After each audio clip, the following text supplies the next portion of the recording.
Good morning, glad you could join us. I want to share one of my favorite Bible verses. There's certainly one that spoke to me from the very beginning of me walking with Jesus. And then also from one of my favorite writers and something that I learned about him. So the verse is the very first verse in the Sermon on the Mount. Jesus says, God blesses those who are poor in spirit and realize their need for him. Other versions say it slightly differently. Blessed are the poor in spirit, for theirs is the kingdom of heaven. The idea here is that you realize that you've still got a lot of growing to do. And I appreciate that in people. So Jerry Sitzers became one of my favorite authors, I suppose, when he wrote a book called A Grace Disguised and then A Grace Revealed. He tells the story about how he went through loss. And so both books are about loss. But he lost his wife, his mother, and his baby daughter in a car accident in one day. They all died before they left the scene of the accident, but none of them died immediately. Just a horrific day.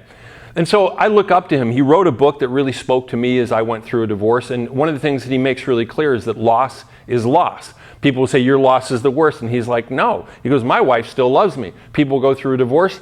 Their ex-wife probably doesn't love them anymore. Very gracious in how he wrote so many things.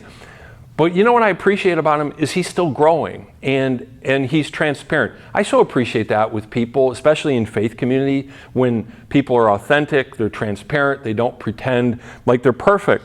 So I just would imagine here he is, a single dad raising 3 kids, which I can only imagine how difficult that would be. And then he talks about how his wife really wanted to have children, and he's kind of like, yeah, I'm open to the idea. I'll be around, but my main calling is teaching and writing and stuff like that. But I'll be a dad. But then he said the accident happened. And he said, it wasn't that I had neglected my wife or my children or abused them in any way. He said the problem wasn't my schedule or effort. The problem was my heart. I so appreciated just the transparency there, right? He said, then the accident occurred, and suddenly I had no wife to teach me about the art of parenthood. He said, I had no maternal instincts, and I was just kind of thrown into this thing. And he says, my journey as a father over these past 8 years has been without question the most wonderful and difficult experience of my life.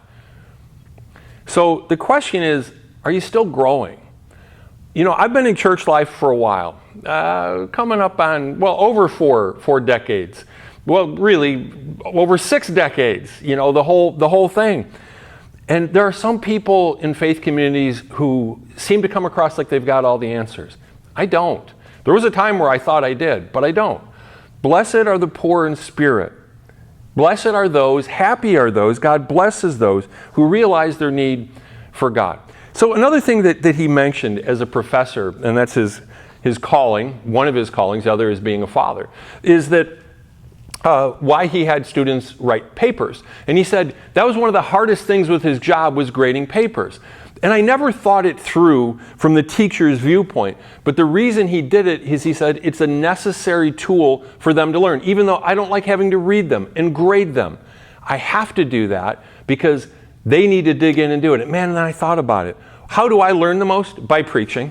Because I have to study, I have to read, and you talk to almost anybody, if they're going to make a presentation or teach on something, they learn more doing that. So what's God got you learning right now? That's one of the reasons why I'll always preach. There'll always be some nursing home, I'm sure, that'll let me come in and preach no matter how old I am or whatever. But I'll always want to have to put something new together. And in the midst of everything in our broken world, with so many things that are off, God is more concerned about our character than our comfort.